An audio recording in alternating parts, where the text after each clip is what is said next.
Kapamilya, good morning. Bagong araw na naman po. Bagong episode.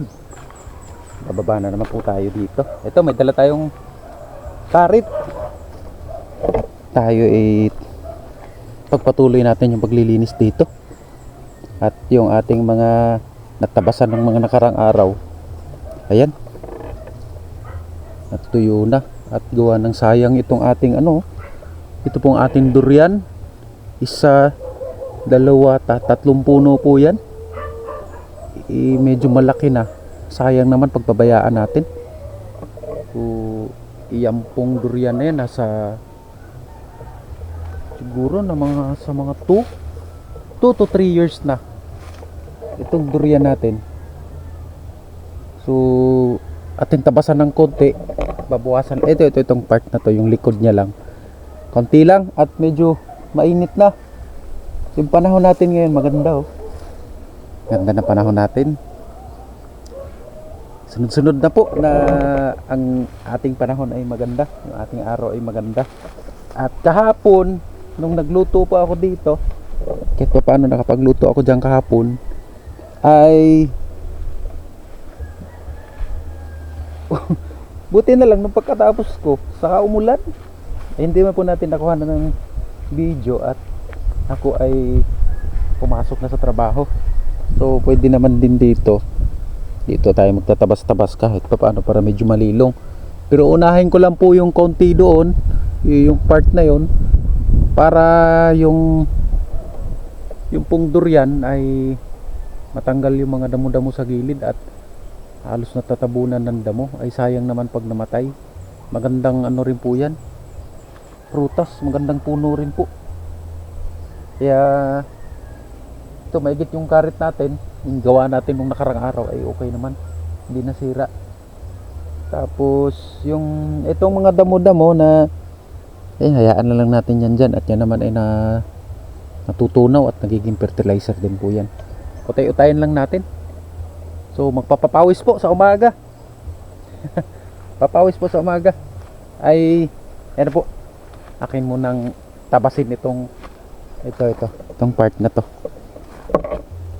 Akin bibilisan lang ng konti at gawa ng yung camera ay naiinitan.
Lilipat ko na lang po yung camera sa baba at initan po. Pasok sa aking mata, parang napuwing ako.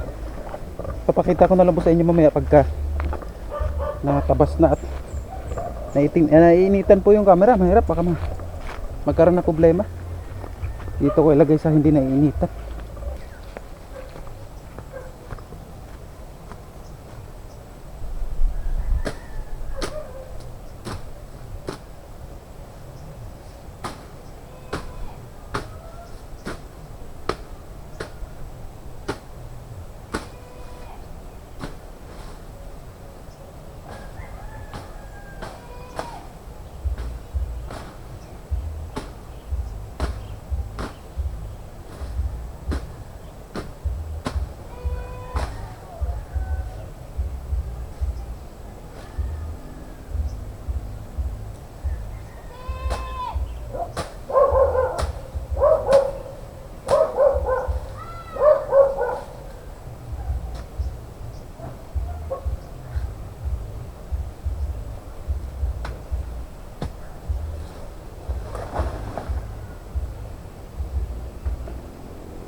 Ayos po yan. Lipat naman din sa kabila. Yun, kahit pa paano medyo naaliwalas na siya ng konti. So ito yung sinasabi nating durian. 3 puno po ito. Yan, ito durian yan, yan sa gitna. At saka yun, nasa dulong yun. So sayang naman pagka napabayaan natin. Yung nakapulupot dyan, yan ay kusang mamatay na yung mga damo-damo. Tapos yun dito, ayun o, grabe, halos sakyan na ng damo yung niyog. Sayang din. Tapos itong parte na to, may kahoy dyan na puputulin natin. Siguro unti-unti lang. Unti-unti lang at di po natin kayang tapusin agad-agad yan. Unti-unti lang natin. Dito muna ang bawasan natin konti at mainit po. Mainit. Dito tayo sa medyo malilong naman. Kumbaga nga ay wag natin pahirapan sarili natin. Babawasan natin to ng konti. Itong part na to. Kahit konti lang, hindi naman po matapos agad-agad lahat-lahat din. Konti lang, basta't may mabawas lang tayo.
kahit papaano po ay maliwalas ng konti,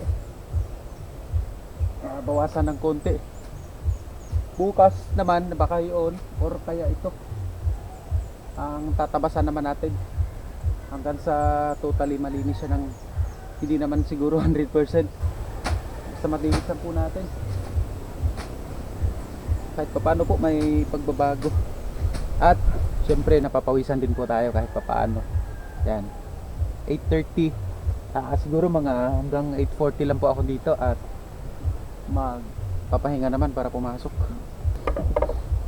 Napakasarap po pagka napapawisan sa umaga. Ngayon po ang oras po natin is 8:32. Siguro tama na po muna yun. Paano mga ilang minuto din. Tapos nakapaglinis at napapawisan din ng konti. At talagang masarap po tingnan pagka malinis na po ang laging kakampi oh. Ang ating sambalilo. Yun. Tingnan natin medyo malinaw ba? O dito. Ayan, dito pala. Hindi dito malinaw. So yun po, patuloy pa rin po ako na nagpapasalamat po sa lahat ng nanood ng ating mga episodes na ipinapalabas. Maraming salamat po sa inyo sa pagbigay niyo po ng oras at sa napadaan po ng ating channel at maabot hanggang dito. Ito po ang buhay sa probinsya. So minsan po ay ito, naglilinis-linis, minsan naman po ay nagluluto-luto. Ano man po ang maisipan, minsan nakapunta ng ilog, punta ng lupay. Ikot-ikot lang po dito. Ayan po ang araw-araw na pamumuhay dito at araw-araw na ina-upload natin sa ating channel. At meron mang pagbabago, merong iba dyan na may mga invitation tayo. Kaya minsan nakakapunta tayo sa ibang bahay, ibang lugar. Madalas po andito po talaga tayo nag-iikot-ikot. At yan ay nagagawa natin every morning. So nagagawa lang po natin yan sa hapon. Minsan sa hapon pag gawa ng ganito kapag po ay day off. Pero pag gantong may pasok ay may oras po yan. Gaya kanina 8:10 na ako bumaba. Tapos kailangan mga 8:50 or hanggang 9 ay makapagpahinga na dahil maliligo naman po at papapahinga, papasok naman po sa trabaho. Ito po ang gawain po araw-araw. Sa tingin natin parang medyo mahirap ano. Pero kaya po. Yan po ay anti-stress relief natin. Ito po. So yun po ang araw-araw natin na pumuhay dito. So sa ngayon nga lang ay gusto natin ding mag-alaga ng mga ating alagain, pero sa tingin ko parang hindi pa kaya. Lalo sa oras, pero kung meron edi syempre igagrab natin yan at gagawin natin yan. Pero sa ngayon hindi na muna siguro, lalo't wala pa tayong mga kulungan.